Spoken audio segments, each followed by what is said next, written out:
ప్రజలందరికీ నాణ్యమైన వైద్యం అందించాలనే లక్ష్యంతో ఏర్పాటు చేసిన తమ జ్యోతి హాస్పిటల్ ఈ రోజు పెద్ద నగరాల కార్పొరేట్ హాస్పిటల్స్ కు దిట్టుగా వైద్య సేవలు అందించడం ఎంతో సంతృప్తినిస్తుందని జ్యోతి హాస్పిటల్ డాక్టర్ మువ్వ రామారావు తెలిపారు. General surgery, general medicine, gynaecology విభాగాలతో ప్రారంభించిన తమ జ్యోతి హాస్పిటల్ ఎన్నో ఎత్తుపల్లాల్లో ప్రయాణించి అనేక అవాంతరాలను అధిగమించి ఈ రోజు cardiology, gastroenterology, surgical gastroenterology, paediatric, urology, nephrology, orthopaedic, IVF వంటి ప్రత్యేక విభాగాలను అందుబాటులోకి తెచ్చి ఖరీదైన అత్యాధునిక వైద్యాన్ని పేద మధ్యతరగతి ప్రజలకు అందుబాటులోకి తెచ్చామన్నారు. ఆరోగ్యశ్రీ ద్వారా అర్హులైన పేదలందరికీ గుండె జబ్బులతో పాటు అందుబాటులో ఉన్న వైద్య సేవలను పైసా ఖర్చు లేకుండా ఉచితంగా అందిస్తున్నామని వివరించారు. కార్పొరేట్ హాస్పిటల్స్ కు ధీటుగా జ్యోతి హాస్పిటల్లో ఏర్పాటు చేసిన వివిధ విభాగాలు సక్సెస్ తో ముందుకు సాగుతున్న సందర్భంగా హాస్పిటల్లో ఏర్పాటు చేసిన మీడియా సమావేశంలో ఆయన మాట్లాడారు. 2 దశాబ్దాలకు పైగా తమ వైద్య ప్రస్థానంలో దళారులను ఎక్కడా కూడా ప్రోత్సహించకుండా, ఎవరికి కమిషన్లు ఇవ్వకుండా ప్రజలకు నాణ్యమైన వైద్యం అందించడమే లక్ష్యంగా పనిచేశామన్నారు. ఆపరేషన్ చేసే సమయంలో రక్తం కోల్పోయి ఏ ఒక్కరూ చనిపోవద్దనే ఉద్దేశంతో ఉమ్మడి రాష్ట్రంలోనే ప్రైవేట్ హాస్పిటల్లో మొట్టమొదటి బ్లడ్ బ్యాంక్ జ్యోతి హాస్పిటల్లో ఏర్పడిందన్నారు. ప్రాణాపాయ స్థితిలో ఉన్న పేషెంట్ ను బతికించడానికి ఉమ్మడి జిల్లాలోనే మొట్టమొదటిగా వెంటిలేటర్ సౌకర్యం అందుబాటులోకి తెచ్చామన్నారు. వైద్య వృత్తిలో నైతిక విలువలు పాటించడం వలనే ప్రజల ఆదరణతో ఈ స్థాయిలో వైద్యం అందించగలుగుతున్నామని చెప్పారు. ప్రముఖ gynaecologist doctor Jeevanajyothi, surgical gastroenterologist doctor Muvva Sriharsham, gastroenterologist Adil Basham, cardiologist doctor Venkatesh, IVF specialist doctor అమూల్యలు మాట్లాడుతూ తమ విభాగాల వైద్య సేవల ప్రత్యేకతలను సాధించిన సక్సెస్ ను ఈ సందర్భంగా వివరించారు. నేను చదువుకుంది చలకుర్తి హై స్కూల్, నా జూనియర్ కాలేజీ నల్గొండలో. మన స్థానిక ప్రజలకి మనం దగ్గరై వీళ్ళు ఇచ్చే డబ్బులతోనే మనం అభివృద్ధి కావాలని దాంతో మనం ఇక్కడికి వచ్చాము. వచ్చిన తర్వాత మేము ప్రాక్టీస్ స్టార్ట్ అయిన తర్వాత 97 5-6 నెలలు మా జోలికి ఎవరు రాదు. 97 ఎండింగ్ అయిపోయే వరకు కూడా. కాకపోతే అప్పుడు ఆర్ఎంపీలు పెద్ద స్థాయిలో మా హాస్పిటల్ మీదకి దాదాపు 30-40 ఆర్ఎంపీలు వచ్చి నువ్వు డబ్బులు ఇవ్వకపోతే నిన్ను నడపనియమన్నారు. సరే, మాకున్న శక్తి సామర్థ్యాలతో వాళ్ళు భౌతికంగా బెదిరిస్తే మనం కూడా భౌతికంగా బెదిరించి పంపించేటట్టు ఎంత కసితో పనిచేశారంటే ఏదో రకంగా ఈ ఊరి నుంచి పంపించారు. ఇటు ఆర్ఎంపీలు గ్రామాలలో నా దగ్గరకు వచ్చిన పేషెంట్కి ఇంజక్షన్ ఇవ్వనన్నారు. దానికి నేను చేసింది ఏంటంటే 200 మంది ఊరి నుంచి ఒక్కొక్క అబ్బాయిని సెలెక్ట్ చేసి అందరికి ఆరోగ్య కార్యకర్తల శిక్షణ ఇచ్చిన ఫ్రీ ఆఫ్ ఫుడ్ బిట్ ఆలోచనలో. దాని ద్వారా ఆదాయం వస్తుందా లేదని ఆలోచించకుండా ఈ ఊరికి నేను ఇచ్చిన అంబులెన్స్ లేదు. ఎవరికి భవిష్యత్ ఇప్పుడున్న కొత్త పిల్లలకి అర్థం కాదు. నిజంగా అంబులెన్స్ లేదు, నో అంబులెన్స్. పేషెంట్ వస్తే జీబులో పడేసుకుని పోయేవాడు. ఫస్ట్ అంబులెన్స్ పర్చేజ్ చేసి డీజిల్ పోసుకుంటే ఇచ్చేవాళ్ళు. డీజిల్ లేకపోయినా నేనే డీజిల్ పోసి పంపించేవాడు. 2 డ్రైవర్లు పెట్టేవాడు, డే అండ్ నైట్ పెట్టేవాడు. ఆ రోజుల అంబులెన్స్ కాస్ట్ 4,50,000. దాని ద్వారా మాకేం ఆదాయం రాలేదు. కానీ నన్ను పేషెంట్లను మనం సీరియస్గా పంపించేటప్పుడు జీబులో కుక్కి పంపించాల్సి వస్తే దారిలో తెచ్చిపోయాడు. అట్లీస్ట్ సేఫ్టీ చేర్చాలి. ఆ తర్వాత మాకు ఎదురైన సమస్య ఏంటంటే బ్లడ్. ఆపరేషన్గా జ్యోతి మేడం ఎంత గొప్ప ఆపరేషన్ చేస్తుంది, ఎంత బ్లీడింగ్ కేసులైనా చేసేవాళ్ళం. ఒక్కొక్కసారి ఒక పేషెంట్ రక్తం కొనగొట్టు వస్తే ఆపరేషన్ చేస్తే వాళ్ళు ఆ రోజు అంబాసిడర్లు వేసుకొని పోవాలంటే హైదరాబాద్ 5 గంటలు పోయి 5 గంటలు పోయి ఒక్క రక్తం చేసి పట్టుకొచ్చేవాళ్ళు. అప్పటిదాకా పేషెంట్ ఇట్లా ముందుగా ఆపరేషన్ చేసి ఉంచేవాడు, బతికేవాడు, బాగానే బతికేవాడు. ఇప్పటిదాకా పేషెంట్ అప్పుడు రక్తం లేకపోయినా ఆపరేషన్ చేసేవాడు. పోతే తీసుకుపోతాం, బతికితే సంతోషం. అది ఇచ్చింది కాబట్టి ఈ 27 సంవత్సరాలలో ఒక్క పేషెంట్ కూడా అక్కడ ఆపరేషన్ ద్వారా రక్తం లేక ఒక్క పేషెంట్ కూడా బతకాలేదు. బ్లడ్ బ్యాంక్ అప్పుడు మేము ఫస్ట్ 98లో సగౌరవం చెప్తున్నా ఉమ్మడి ఆంధ్రప్రదేశ్లో this is only first blood bank in the ఉమ్మడి ఆంధ్రప్రదేశ్. నా తర్వాత కడపలో పెట్టుకున్నారు. ఆ తర్వాత ఇంతవరకు నల్గొండలో ఈ మధ్య పెట్టారు. అప్పుడు అక్కడ కూడా దాదాపు 15 సంవత్సరాలు ఒకటే బ్లడ్ బ్యాంక్. మేము అంటే ఈ పేషెంట్ల సౌకర్యం కోసం మేము యాడ్ చేస్తున్న అంశాలు. తర్వాత నేను ఫస్ట్ మీ ఇద్దరం తనేమో గైనిక్ ఆపరేషన్, నేను మామూలు ఆపరేషన్. ఈ ఎమర్జెన్సీ కేసులు ఇవన్నీ మేము చదువుకునేవి కావు, అంటే మా సిలబస్ కావు. కానీ చాలాసార్లు ఫామ్ కలిసి పేషెంట్లు ఇతర హాస్పిటల్ వచ్చేవాళ్ళు గసపెట్టి వస్తున్నవాళ్ళు ఏం చేయాలంటే ట్యూబ్ వేసి అమ్ముగా కొట్టి 1 బతికించి ఆ తర్వాత లాభం వెంటిలేటర్ కొన్నాను. వెంటిలేటర్ 1999లో 2,75,000.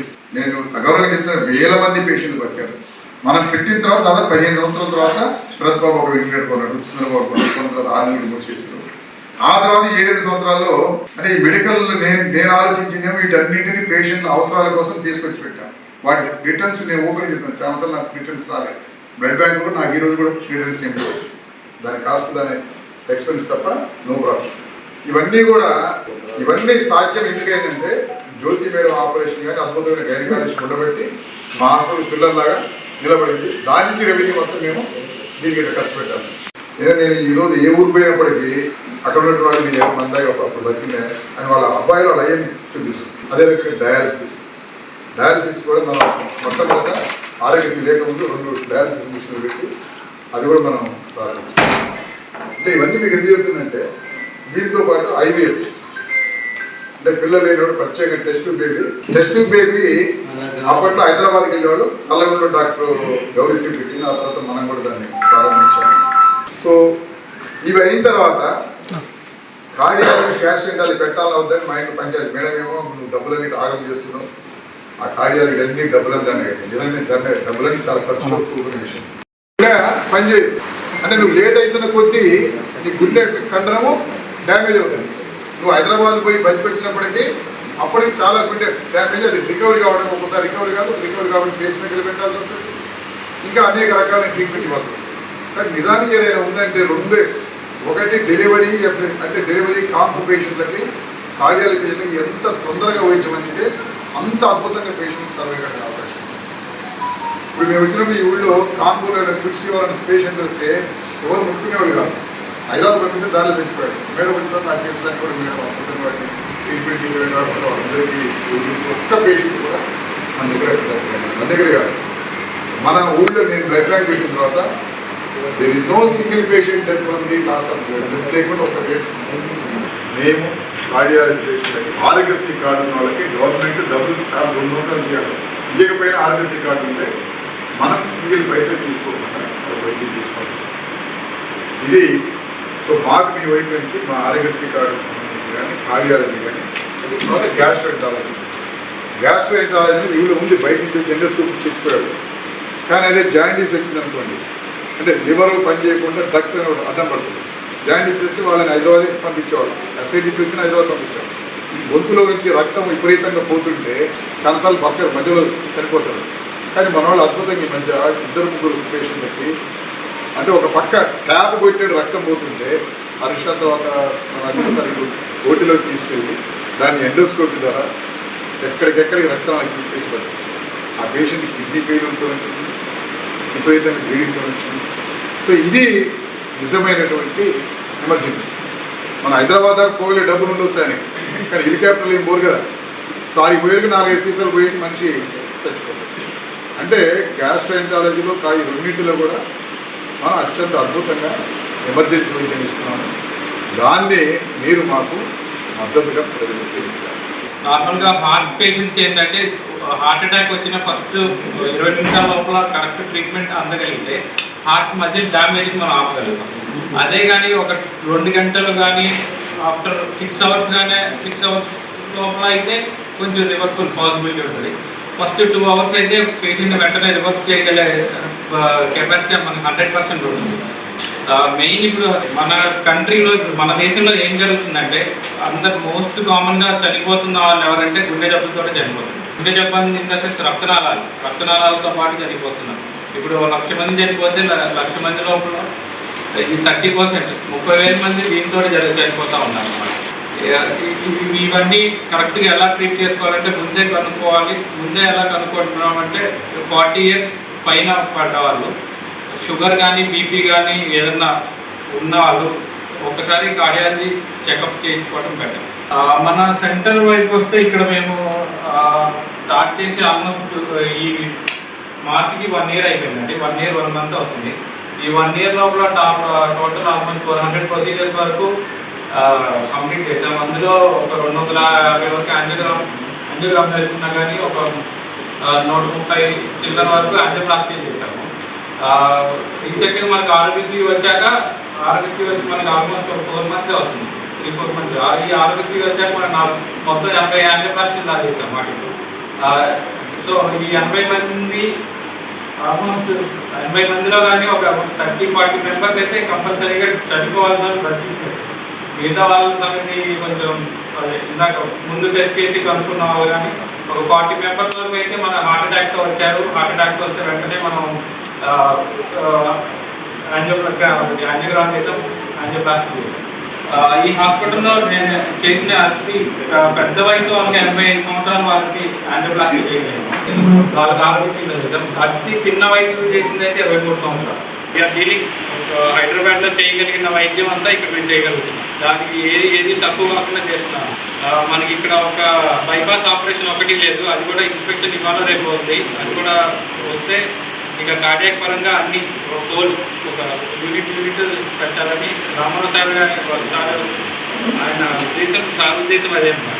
పేషెంట్ ఇక్కడి నుంచి ఎక్కడికి రిఫర్ చేయకూడదు, వచ్చిన వాళ్ళు మన దగ్గరే ట్రీట్మెంట్ కావాలి. సో మామూలుగా గ్యాస్ట్రెంట్రాలజీ అంటే 2 రకాల గ్యాస్ట్రెంట్రాలజీ డాక్టర్లు ఉంటారు అనమాట. ఒకటి వచ్చేసి మెడికల్ గ్యాస్ట్రెంట్రాలజీ, వాళ్ళు మెయిన్గా చేసేది ప్యాంక్రియాస్ కానీ, లివర్ ప్రాబ్లం కానీ, ఎండోస్కోపీ, కొలనోస్కోపీ అంటే కెమెరా రిలేటెడ్ టెస్ట్. దాంతోపాటు ఎవరికైనా లివర్ ప్రాబ్లం ఉన్నా కానీ, లేదా పచ్చకామర్లు మనకు మామూలు ఊళ్ళలో ఎక్కువ కనిపించేది, ఏదైనా కాయిన్స్ ఇరుక్కుంటే చేసేది. ఇంకొక గ్యాస్ట్రెంట్రాలజీ అనేది సర్జికల్ గ్యాస్ట్రెంట్రాలజీ. నేను యూజువల్గా డీల్ చేసేది ఏంటంటే గాల్ బ్లాడర్లో ఏమన్నా రాళ్ళు ఉన్నా, గాల్ బ్లాడర్ క్యాన్సర్లు, పొట్ట క్యాన్సర్లు, పెద్ద పేగు క్యాన్సర్లు, చిన్న పేగు క్యాన్సర్లు, ఇవన్నీ. సో చాలా చోట్ల ఏం చేస్తామంటే మొదటి మనం స్టార్ట్ చేద్దాం అనుకున్నప్పుడు ఇద్దరు గ్యాస్ట్రెంట్రాలజిస్టులు ఎందుకులే ఒకళ్ళు ఉంటే సరిపోతుంది అని చెప్పేసి అనుకున్నాం. కానీ మీరు ఎక్కడైతే ఇప్పటిదాకా మన స్టేట్లో ఉన్న ఎక్కడ famous gastroenterology compulsory medical and surgical gastroenterology department ఉన్న దగ్గర మాత్రమే పూర్తి ట్రీట్మెంట్ అనేది ఉంటుంది. లేదంటే కొంచెం మనం చేతనైనందుకు మనం చేసి మీద పక్కకు చూసేయడము, లేదంటే ఇంకొకరిని లిమిట్ చేయడం, లేదా సగం ట్రీట్మెంట్ లాగా అవుతుంది. అందుకే ఇప్పుడు మీరు ఏజ్ అంటే ఏషియన్ ఇన్స్టిట్యూట్ గ్యాస్ట్రెంట్రాలజీ కానీ, ఈవెన్ ఇప్పుడు యశోద కానీ, కిమ్స్లో కానీ ఎక్కడన్నా గ్యాస్ట్రెంట్రాలజీ అంటే గ్యాస్ట్రెంట్రాలజీ పెద్ద డిపార్ట్మెంట్, దాంట్లో సర్జికల్ గ్యాస్ట్రెంట్రాలజీ, మెడికల్ గ్యాస్ట్రెంట్రాలజీ అంటే 2.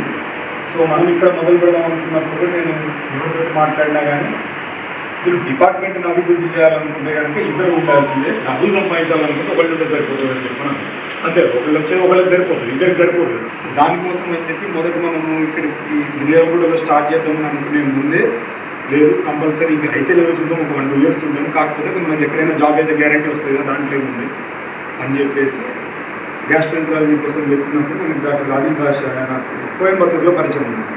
సో మేమిద్దరూ ట్రైన్ అయిన ప్లేస్ హెచ్ఎం హాస్పిటల్ కోయంబత్తూరు. అది ఏషియాలోనే బిగ్గెస్ట్ గ్యాస్ట్రెంట్రాలజీ సెంటర్. వచ్చేసి ఇక్కడ మొదలు పెట్టాలనుకునేటప్పుడు ఫస్ట్ ఆపరేషన్ కావాల్సిన సామాన్లు ఎప్పటి నుంచో నడుస్తుంది మన దగ్గర. అంతకుముందు మెడికల్ గ్యాస్ట్రెంట్రాలజీ అంటే ఇంకా వారానికి ఒకసారి వచ్చి నోట్లో కెమెరా వేసి పైపైన గ్యాస్ట్రైటిస్ ఉంటే మెడిసిన్స్ రాసేసుకోవడం అన్నమాట. సో దానికి మనకి పెద్ద ఎక్విప్మెంట్ అవసరం. సో అందుకని చెప్పేసి ఫస్ట్ ఎండోస్కోపీ, కొలనోస్కోపీ, దానికి అడ్వాన్స్డ్ ఈఆర్సిపి అని అంటారు. అంటే మన లివర్ నుంచి వచ్చే దాంట్లో మన రాళ్ళు అక్కడి నుంచి రాళ్ళు వెలికి తీయడం బయట. ఏదైనా ఇందాక మనం చెప్పినట్టు రక్తం ఏదన్నా చిక్కిపోతూ ఉంటే ఆ రక్తం నాపడానికి క్లిప్స్ వేయడం, ప్లస్ చిన్నపిల్లలు కాయిన్స్ అవన్నీ మిగితే కాయిన్స్ తీయడం, బిల్లలు, బ్యాటరీస్ ఇవన్నీ మిగిలి తీయడం. దీంతో పాటు మనకు ఆపరేషన్కి కావాల్సిన ట్రెడిషనల్గా ఎప్పటి నుంచో చేస్తుందేమో పొట్టకోసి ఆపరేషన్ చేయడం. ఈ మధ్య కావాలంటే ఒక లాస్ట్ 5 నుంచి 10 నుంచి వచ్చింది వచ్చేసి లాప్రోస్కోపీ ఆపరేషన్. లాప్రోస్కోపీ ఆపరేషన్, గర్భసంచి, చేతి సంచి, ఈ ఆపరేషన్స్ అన్ని మన దగ్గర ఎప్పటి నుంచో చేస్తుంది 15 ఏళ్ళ నుంచి. కానీ క్యాన్సర్ ఆపరేషన్లు అన్నది కొంచెం దాంట్లో ఒక స్టెప్ అడ్వాన్స్. సో అది మనం మొదలు పెట్టడం జరిగింది. కొంచెం మనం వర్క్ చేస్తున్నాము అని తెలిసినాక ఒక 2-3 నెలలకే పెద్ద పెద్ద క్యాన్సర్ ఆపరేషన్లు అంటే నేను చెప్పేది ఒక 10 గంటలు 15 గంటలు చేసే ఆపరేషన్లు కూడా లాప్రోస్కోపీ ద్వారా సక్సెస్ఫుల్గా చేయగలిగాము. 2-3 పేషెంట్స్ని బయట వేరే క్యాన్సర్ సెంటర్స్లో తిరిగి అక్కడ వాళ్ళు ఓపెన్ ఆపరేషన్ అని చెప్తే అది నచ్చక చేయించుకోబుద్ది కాక కొన్ని పెద్ద సెంటర్కి వెళ్తేనేమో 6-7 లక్షలు ప్యాకేజ్ అడగడము, దీంతో ఆపరేషన్ చేయించుకోకుండా వాళ్ళు. సో అట్లా వచ్చి కూడా మనము అఫోర్డబుల్ కాస్ట్లో చేయగలిగేదానికి చేయించుకున్నారు. ఇప్పుడు నిన్న మొన్న కూడా ఒక పేరు మొత్తం పెద్ద పేరు మొత్తం లాప్రోస్కోపీ ద్వారా హోల్స్ ద్వారా తీసేసి పర్మనెంట్గా స్టోమా పెట్టడం జరిగింది అనమాట. సో అంత డిఫరెన్స్లో రికవరీ వచ్చినప్పటి నుంచి ఆల్మోస్ట్ నోటి దగ్గర నుంచి మోషన్ పోయే దగ్గర వరకు అన్ని భాగాలలో వచ్చిన క్యాన్సర్ ఆపరేషన్లు చేసాము. లాప్రోస్కోపీలో చేసాము, ఓపెన్లో చేసాము. ఎవరన్నా బాగా డబ్బులు పెట్టుకుంటే రోబోటిక్ కూడా చేయడానికి సిద్ధంగా ఉందని అంత అఫోర్డబుల్ ఉన్న పేషెంట్లకు మన దగ్గర ఇక్కడ ఆగట్లేదు అన్నమాట వాళ్ళకి. దాంతోపాటు లివర్ క్యాన్సర్లు, ప్యాంక్రియాస్ క్యాన్సర్ అన్నది మన ఒళ్ళు మొత్తం ఉన్న అన్ని క్యాన్సర్స్లో అతి కాంప్లికేటెడ్ సర్జరీ అన్నమాట. ఆ ఆపరేషన్ చేస్తే 30% మెంబర్స్ ఎంత అద్భుతంగా చేసినా, అమెరికాలో చేసినా, యూకేలో చేసినా చచ్చిపోతారు. అట్లాంటి ఆపరేషన్స్ కూడా మనం కంఫర్టబుల్గా ట్యాకిల్ చేసుకోగలుగుతాం. అంతకుముందు నేను దగ్గర గాల్ బ్లాడర్ ఆపరేషన్లో 3000+ మెంబర్స్కి క్యాన్సర్ ఆపరేషన్ దగ్గర చిన్న పేగు పెద్ద పేగు పొట్ట క్యాన్సర్ కాలేయం లివర్ క్యాన్సర్ అది ఒక 30 మంది వరకు చేయగలిగింది. ఏ రకమైన గ్యాస్ట్రెంటరాలజీ పేషెంట్కి ఈరోజు మనం ఎక్కడికి రిఫర్ చేయాల్సిన పరిస్థితి అయితే అవసరం లేదు. ఇంక్లూడింగ్ లివర్ క్యాన్సర్ వాళ్ళకు 10 లీటర్ల బ్లడ్ పోయినా కానీ మనం కావాలంటే ఒక రోజులో పెట్టుకొని బ్లడ్ ఎక్కించుకొని చేసుకోగలుగుతాం. మెట్రిక్ గ్యాస్ లేకుండా సర్జికల్ గ్యాస్ వాళ్ళు సర్వే అవ్వడం కష్టం, సర్జికల్ గ్యాస్ లేకుండా మెట్రిక్ గ్యాస్ వాళ్ళు సర్వే అవ్వడం కష్టం. ఎందుకంటే రెండు కోరిలేదు అంటే ఏ చెట్టుకు కాయ అన్నట్టు అంటే దేనికి ట్రీట్ చేయాలో దాంట్లో ట్రీట్ చేయాలి. అంటే మనం సర్జరీ అవసరం లేని వాటిని ఎండోస్కోప్తో ట్రీట్ చేయగలిగిన కొన్ని ఉంటాయి. అంటే అవి ఎండోస్కోప్తోనే ట్రీట్ చేసేయచ్చు సర్జరీ లేకుండా. కొన్నింటికి సర్జరీ అవసరం అయితే కంపల్సరీగా సర్జరీ చేయాల్సి వస్తుంది, వాటిని ఎండోస్కోప్లో ట్రీట్ చేయాలి కాబట్టి సర్జరీ చేయాల్సి వస్తుంది.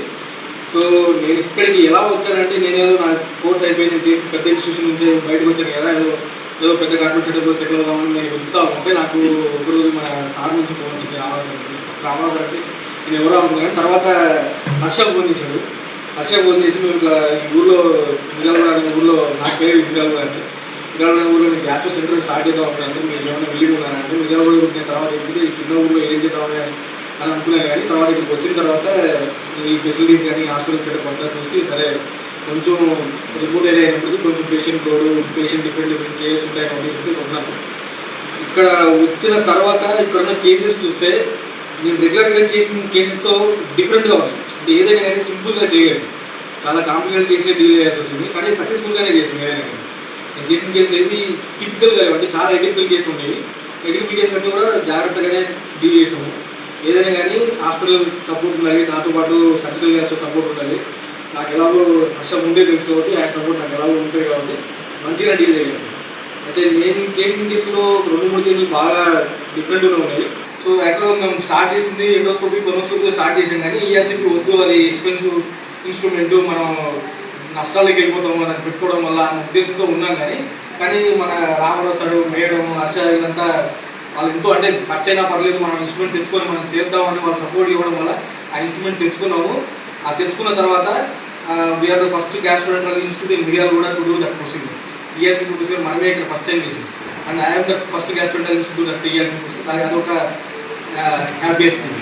సో ఇవి మనం ఇక్కడ మేజర్గా చేసింది ఇప్పటిదాకా. కొన్ని ఇన్సిడెంట్స్ చూసిన తర్వాత ఈవెన్ పేషెంట్ ఒప్పుకోకపోయినా సరే వాళ్ళని కన్విన్స్ చేసి నేను చేయగలిగిన వైద్యం అంటే నేను ట్రీట్మెంట్ ఇస్తే బతకగలిగిన పేషెంట్స్ యొక్క అమాయకత్వంతోనో లేకపోతే తెలియకపోవడం మూలంగానో వాళ్ళంతటి వాళ్ళు తీసుకెళ్తానంటే మనం తీసుకెళ్ళద్దని నచ్చజెప్పైనా ఇక్కడ వైద్యం చేసి బతికించాలనేటువంటి నిర్ణయానికి నేను ఆలోచించాను. అప్పటి నుంచి చాలాసార్లు మధ్య డాక్టర్ చెప్పినా కొన్నిసార్లు సార్ కూడా ఒత్తిడి మేము తీసుకోవచ్చు ఎందుకు అంటున్నా కూడా ఒక రకంగా మొండిగా కూడా కొన్ని నేను చేసినాను. అంటే పేషెంట్స్ అందరికీ సర్వైవ్ అయ్యాయి మన దగ్గర. అంటే అది కొంతమంది డాక్టర్స్ డబ్బులతో కొలుస్తారు, కొంతమంది సాటిస్ఫాక్షన్తో కొలుస్తారు. సో మేమిద్దరం కూడా బేసిక్గా ఏంటంటే దాంట్లో వచ్చే సాటిస్ఫాక్షన్ ఎక్కువ చూసాం, కానీ దాంట్లో వచ్చే మానిటరీ బెనిఫిట్స్ని మేము ఎప్పుడు లెక్క పెట్టుకోవాలి. చాలాసార్లు సార్ అన్నట్లు చాలామందికి అంటే వాళ్ళకి అయిన ఖర్చుతో పోలిస్తే అంటే చూడడానికి ఏదో చాలా ఎక్కువ ఛార్జ్ చేసినట్టు అనిపిస్తుంది. కానీ ఏంటంటే ఆ రియల్గా ఆ పేషెంట్కి అయిన ఖర్చుతో పోలిస్తే దాంట్లో వచ్చే ఇన్కము, దాంట్లో ఉన్న మేము పడినటువంటి మానసిక శ్రమ, మానసిక టెన్షను వీటన్నిటితో కంపేర్ చేస్తే పేషెంట్ పే చేసేది ఒక పెద్ద బిల్స్ కావు. ఎందుకంటే సేమ్ పేషెంట్ ఇదే పని మనం ఇక్కడ చేయలేకపోతే హైదరాబాద్ అయితే వాళ్ళకి అయ్యే ఖర్చుతో పోలిస్తే ఖర్చు విషయంగా కూడా ఆలోచన చేసిన కొంతమంది పేషెంట్స్కి 1/3 ఆఫ్ ద ఖర్చుతోటి మనం ఇక్కడ వాళ్ళకి వైద్యం చేయగలుగుతాం. వాళ్ళకి అప్పటికప్పుడు తాత్కాలికంగా చాలా ఖర్చు అయినట్లు అనిపించిన లాంగ్ రన్లో వాళ్ళకి అర్థమవుతుంది అలాంటి పేషెంట్స్ వేరే దగ్గర చేయించుకొని వస్తే వాళ్ళకి ఎంత ఖర్చు అయింది అని. అదే కనుక పేషెంట్స్ గుర్తించకపోతే ఇవాళ జ్యోతి హాస్పిటల్ ఏం డెలివరీలు అయ్యే కావు, ఇంతమంది పేషెంట్స్ అంటే డబ్బులే ఎక్కువే తీసుకుంటున్నారనే పేరు ఉన్నట్లయితే ఇంతమంది వచ్చి నా దగ్గర చూపించుకునే వాళ్ళు కూడా కాదు కదా. So people understand the quality, people understand the determination of the doctors, patient understand the equipment. అంటే ఇప్పుడు ఎవరు చదువుకొని పిల్లలు ఉన్నారు, అప్పుడు మీరు చదువుకునే వాళ్ళు ఉన్నారు. So they compare everything with the other hospitals. అవన్నీ ఉన్నాయి కాబట్టి అంత నమ్మకం ప్రజలు మా మీద పెట్టుకున్నారు కాబట్టి మేము ఈరోజు ఇలా నిలబడగలిగినాం. అంటే కొంతమంది డాక్టర్స్ అంటూ ఉంటారనమాట, అసలు నాకు అర్థం కాదు స్టార్టింగ్ ఇయర్ నుంచి నంబర్ 1లో ఈ ఊళ్ళో ఉండడం ఎలా సాధ్యపడింది. నంబర్ 1 ప్లేస్ మెడికల్ పరంగా సాధ్యమైందంటే రెండే, ఒకటి నీ యొక్క కష్టము, నువ్వు క్వాలిటీ కాంప్రమైజ్ కాకపోవడము, నీ దగ్గర పేషెంట్స్ చూసినటువంటి రిజల్ట్స్. సో ఇది మాత్రమే ఇన్స్టిట్యూట్ని ఎప్పుడైనా నంబర్ 1 పొజిషన్లో నిలబెట్టగలను. అంటే దాని నుంచి నువ్వు ఎంత సంపాదించావు అనేది ఇప్పుడు రామారావు సార్ లెక్కలు చెప్పారు మీకు, ఎప్పుడెప్పుడు ఎంత పోగొట్టుకున్నావు అనేది. అంటే నేను చాలాసార్లు అడ్డుకట్ట వేయడానికి ట్రై చేశాను కూడా నిజంగా. అంటే నాకు అవసరం లేదు ఇదంతా, ఎందుకు ఇంత శ్రమ పడతాము, రాత్రి పగలు అసలు అంటే నిద్రపోవడానికి కూడా టైం లేనట్టు ఎందుకు శ్రమ పడాలి. కానీ ఏంటంటే ప్రొఫెషనల్గా కొంతమందికి కిక్ ఉంటుంది, ఆ ప్రొఫెషన్లో ఎక్సెల్ అవ్వడమే వాళ్ళకు ఉండే కిక్, దాంట్లో ఉండే డబ్బులు ఇవన్నీ కాదట లెక్క. నా ప్రొఫెషన్ని, నేను చదువుకున్న చదువుని నేను మ్యాక్సిమం నా లైఫ్ టైంలో నేను పేషెంట్స్ కోసం వాడగలిగాను అనేది నాకు ఇచ్చే కిక్ అంతే. లేకపోతే ఒక గవర్నమెంట్ మీటింగ్లో కలెక్టర్ లేచి ఒక ప్రైవేట్ హాస్పిటల్లో నార్మల్ డెలివరీస్ ఎక్కువ అవుతూ ఉంటే గవర్నమెంట్ హాస్పిటల్లో ఎందుకు సిజేరియన్ అవ్వాలి అని క్వశ్చన్ చేశాడంటే that gives me more credit, అంతే కదా. సో ఆ ప్రైవేట్ హాస్పిటల్లోనే ఎందుకు అవుతున్నాయి, మిగిలిన ప్రైవేట్ హాస్పిటల్లో ఎందుకు అవ్వడం లేదు అనే క్వశ్చన్ కూడా అడగలుగుతున్నారంటే that shows our determination towards the rest of the patients, అంతే కదా. సో ఆ క్రమంలోనే నేను అంటే ఐవీఎఫ్ మామూలుగా నా పేషెంట్స్కి వచ్చేటట్ల పిల్లలు లేని వాళ్ళకి ట్రీట్మెంట్ ఇవ్వడం ఇవన్నీ కూడా చేస్తూ ఉంటాము. దాంట్లో కూడా ఒక హయ్యెస్ట్ క్వాలిటేటివ్ ట్రీట్మెంట్ ఇవ్వగలగాలి అంటే ఐవీఎఫ్ సెంటర్ పెట్టాలి అనేది నాకు వచ్చిన ఆలోచన. అఫ్కోర్స్ మీ అందరికీ ఐవీఎఫ్ సెంటర్స్లో ఉండే దాని ఇన్స్టాల్మెంటు, దాని ఖర్చు, దాని బ్యాంక్ లోన్స్ ఇవన్నీ పక్కన పెడితే ఐవీఎఫ్లో వచ్చేది 0 యాక్చువల్గా ఐవీఎఫ్ ట్రీట్మెంట్స్. ఎందుకంటే నెంబర్ ఆఫ్ పేషెంట్స్ తక్కువ ఉంటారు కంపారిటివ్. ఇప్పుడు కొంతమందికి పిల్లలు పెళ్ళిళ్ళు అయిపోతే 2 years ఒక 90 members నార్మల్గా కన్సీవ్ అయిపోతారు, నార్మల్గా ప్రెగ్నెన్సీ వచ్చేస్తుంది. ఓన్లీ ఒక 20%కి పిల్లలు పుట్టారు. దాంట్లో కూడా కొంతమందికి దాంట్లో ఒక 2 to 3% మాత్రమే ఐవీఎఫ్ అవసరం పడుతుంది. కానీ నా దగ్గర నా డిపార్ట్మెంట్ వైజ్ అయినా నేను ఖచ్చితంగా ఎక్స్ట్రీమ్ అంటే నా డిపార్ట్మెంట్ ఇక్కడి నుంచి ఇంకా లేదు ఇంతకంటే వైద్యం అనేటువంటి ట్రీట్మెంట్ నేను ఇవ్వాలనేది నాకు కోరిక ఉంది. దాంట్లో భాగంగా ఐవీఎఫ్ సెంటర్ పెట్టడం జరిగింది. తర్వాత పెద్దబాబు శ్రీహర్ష, కోడల అమూల్య కూడా గైనకాలజీ ఫెర్నాండెస్ నర్సింగ్ హోమ్లో డిఎన్బీ చేసింది అలాగానే. తనకి వేరే గవర్నమెంట్ హాస్పిటల్లో ఎంఎస్ఓబీసీ వచ్చినా కూడా ఫెర్నాండెస్లో చదువు కానీ లేకుంటే ప్రాక్టికల్ నాలెడ్జ్ కానీ బెటర్గా ఉంటుందనే ఉద్దేశంతో అక్కడ డిఎన్బీ కన్సల్ట్ చేసుకోవడం జరిగింది. దాని తర్వాత MCH reproductive medicine, she is a very industrious studious అమ్మాయి. ఆల్ ఇండియా లెవెల్లో 14th ర్యాంక్ సంపాదించుకొని ఎంసీహెచ్ రీప్రొడక్టివ్ మెడిసిన్ అంటే ఇప్పుడు కార్డియాలజీ, న్యూరాలజీ, గ్యాస్ట్రోఎంట్రాలజీ లాగా గైనిక్లో ఒకప్పుడు ఈ స్పెషాలిటీ లేదు, అసలు సూపర్ స్పెషాలిటీ లేదు. సూపర్ స్పెషాలిటీ కోర్స్ చేసింది MCh reproductive medicine and surgery. Hyderabad మొత్తంలో కూడా ఇప్పటికి 3 ఉన్నారు ఆ డిగ్రీ ఉన్నటువంటి వాళ్ళు. అంటే దేశవ్యాప్తంగా ఓన్లీ ఒక 14 మంది మాత్రమే బయటకు వస్తారు సంవత్సరానికి. అంత టఫ్ కాంపిటీషన్ ఉన్నది. ఎందుకంటే చాలామంది గైనిక్తో ఆగిపోతారు, ఎవరు ముందుకు వెళ్ళరు. ఇంకా మనం ఏంటంటే ఈ ఊళ్ళో వాళ్ళు మిర్యాలగూడ వచ్చినా లేకుంటే హైదరాబాద్లో ఉన్నా they have to attain highest degrees అనేటువంటి ఉద్దేశంతో మేమిద్దరు కూడా ఎంకరేజ్ చేసాము. అమ్మాయి కూడా బాగా కష్టపడి చదువుకుంటాను, సీట్ తెచ్చుకుంది. ఎంసీహెచ్ రీప్రొడక్టివ్ మెడిసిన్ అయిపోయిన తర్వాత ఇక్కడికి వచ్చి మాతో జాయిన్ అవుతా ఉన్నారు. మాకు వీ ఫీల్ వెరీ హ్యాపీ. నిన్న మొన్న ఒక ఆయన చదువుకుంటే అమ్మాయి వాళ్ళు ఇక్కడ ఉంటారా అంటే ఈ ఊరు వాళ్ళు ఉంచుకుంటే ఉంటారా లేకపోతే వెళ్ళిపోతారా అని చెప్పండి. అంటే ఉంచుకోవడం అంటే ఏంటి అంటే ప్లస్ వాళ్ళ చదువుకి తగిన ఏమంటాం ప్రతిభా పురస్కారాలని గుర్తించగలగాలి సొసైటీ. డబ్బులు సంపాదించడం ఒకటే అందరికీ ధ్యేయం కాకపోవచ్చు. ఆ రికగ్నిషన్ కనుక లేకపోతే ఇప్పుడు డాక్టర్ వెంకటేష్ అన్నా లేకపోతే డాక్టర్ ఆదిల్ అన్నా సెల్ఫ్ సాటిస్ఫాక్షన్ అనేది మోర్ ఇంపార్టెంట్. కాకపోతే వాళ్ళు ఇక్కడ ఉండి వాళ్ళు ప్రయత్నం చేద్దామని అనుకుని వచ్చారు. మాతో పాటు కంటిన్యూ అయిపోతే హ్యాపీ. అదే ఉంచుకోవడమా లేదనేది ఇక్కడ ఉన్న ప్రజల మీద ఆధారపడి ఉంటుంది అనేది చెప్పినందుకన్నా. సో తను వచ్చినప్పటి నుంచి ఇన్ఫర్టిలిటీ మొత్తం తనే చూస్తుంది. Excellent results. ఎందుకంటే నేను అన్నీ కలిపి చూడాలి, ఆబ్స్టెట్రిక్స్, గైనిక్, ఇన్ఫర్టిలిటీ 3 చూడాలి. 3 చూసేటప్పుడు ఫోకస్ కొంచెం తక్కువ ఉంటుంది. అన్నిటి మీద నేను నా సేమ్ టైమే కాదు. సో ఇప్పుడు నేను డివైడ్ చేసి తనకి మొత్తం పిల్లలు లేని వాళ్ళకి బ్రాంచ్ మొత్తం తనకి ఇచ్చేసాను. శ్రీరామచంద్ర మెడికల్ కాలేజ్ చెన్నై చేసి వచ్చాము. ఇప్పుడు మనం సంతానం లేదు అని వచ్చినప్పుడు ఒక ఆడవారే వస్తారు మామూలుగా తెలుగులో. సో నేను చేయాలనుకుంది ఏంటంటే ఆడవాళ్ళలో ఎంత లోపాలు ఉండే ఛాన్స్ ఉంటుందో మగవాళ్ళలో కూడా అంత సమానంగా లోపాలు ఉండే ఛాన్స్ ఉంటుంది. సో మనం మగవాళ్ళని కూడా పరీక్ష చేసుకోవాలి. పరీక్ష చేయడానికి కూడా అందరూ సరిగ్గా చేయరు. వివేకనాథ పరీక్ష అంటారు. సో అందరూ ట్రైన్డ్ కాదు. మన దగ్గర ఐవీఎఫ్ సెంటర్ పెట్టి ఎంబ్రియాలజిస్ట్ ఇన్-హౌస్ అంటే మన దగ్గర రోజు ఒక ఎంబ్రియాలజిస్ట్ ఉంటారు. తాను వివేకనాథ పరీక్ష ఏళ్లతో చేస్తుంటారు. సో వాళ్ళకి అవగాహన ఉంటుంది. అండ్ మన దగ్గర కంప్యూటరైజ్డ్ కాసా ఉంటుంది. ఈవెన్ అనాలిసిస్ చేయడానికి కంప్యూటర్లో కూడా శాంపుల్ వేసి చూస్తాం. మాన్యువల్గా చూస్తాం, కంప్యూటర్లో చూస్తాం. సో అలా చూసినప్పుడు మనకి ఎగ్జాక్ట్గా ఏమైనా లోపాలు ఉన్నాయనేది బాగా తెలుస్తుంది. వీరే కణాలు లేని వాళ్ళు కూడా వస్తారు. వాళ్ళకి డోనార్ ఒకటే ఆప్షన్ ఏం కాదు. మనం ఎందుకు లేవు వీరే కణాలు? రీసెంట్గా ఒక కప్పులు వచ్చారు, వాళ్ళ దగ్గర అసలు వీరే కణాలు లేదని వచ్చింది. ఆయనకి ఇన్వెస్టిగేట్ చేస్తే ఆయనకి ఆయన బ్రెయిన్ నుంచి కింద రీజన్కి హార్మోన్స్ రావట్లేదు అని వచ్చిందన్నమాట రిపోర్ట్. ఆయనకి జస్ట్ 2 నెలలకి ఆ హార్మోన్స్ మనం బయట నుంచి ఇచ్చాము.